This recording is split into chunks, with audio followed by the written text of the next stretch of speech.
le tribalisme est devenu naturel dans l'opinion camerounaise. Voici un pays qui est l'un des plus diversifiés d'un point de vue ethnique au Cameroun, mais où on élève les enfants en leur faisant croire que, a priori, la solution à leurs problèmes politiques, c'est de neutraliser tout ressortissant d'une ethnie autre que la leur qui accéderait au pouvoir.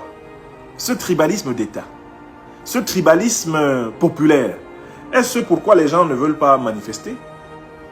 Parce que bon, on les élève au petit lait de la division, qui consiste à penser qu'ils ne doivent manifester que quand c'est quelqu'un de leur tribu qui est supposé prendre le pouvoir à la place de Paul Biya. Mais si c'est quelqu'un d'autre, ce n'est pas la peine. Le Cameroun est bloqué à cause de cette petite idée qu'on a incrustée depuis le temps des colonies jusqu'à ce temps, eh bien, dans le crâne de la plupart de mes frères et sœurs. On va manifester pourquoi? Pour que Kamto prenne le pouvoir. Est-ce qu'on peut laisser que les Bami dirigent le pays là? Ah non, dis donc. Mieux vaut Paul Biya meurt même dessus et puis quelqu'un d'autre prenne. Voilà les imbécilités que les Camerounais disent naturellement. Oui. Voilà les imbécilités que les Camerounais disent naturellement. Ils disent ça naturellement. Ils disent ça, ça ne les empêche pas de dormir. Vous comprenez? Voilà. Avant, c'était... Non mais attends, de toutes les façons, le pouvoir dans ce pays, si ce n'est pas un nordiste, rien n'est possible. Les partisans d'Aïdjo pensaient comme ça. Après Aïdjo, c'est un nordiste. Voilà. Les partisans de Biya, ils pensent comme ça. Et dans l'opposition, il y a des gens qui pensent aussi qu'ils seront rassurés uniquement quand c'est quelqu'un de leur ethnie qui sera président. Voilà comment le pays là est bloqué.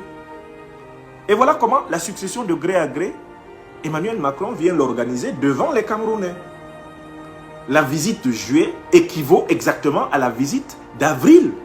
Avril 2021 en Djamena. C'est la même visite. Il vient s'assurer de la continuité des intérêts français par la continuité d'une élite politique soumise à la France à la tête de l'État du Cameroun. Si on ne sort pas du tribalisme mental, ontologique, congénital, qui paralyse ce pays, si on ne s'élève pas au-dessus de ces enseignements faux qui nous amènent à nous méfier les uns des autres, à nous diviser les uns contre les autres, et qu'on regarde l'intérêt du pays, on sortira par millions pour exiger la réforme du système électoral, pour exiger la mise à plat des institutions camerounaises, pour exiger une vraie transition vers un système authentiquement légitime et légal. C'est tout ce que j'avais à dire. Mes chers amis, fin de ma conversation matinale. Tout le monde sait pourquoi Macron vient au Cameroun et tout le monde sait comment nous pouvons faire pour lutter contre cela. Tout le monde sait pourquoi Macron vient au Cameroun et tout le monde sait comment nous pouvons faire pour lutter contre cela.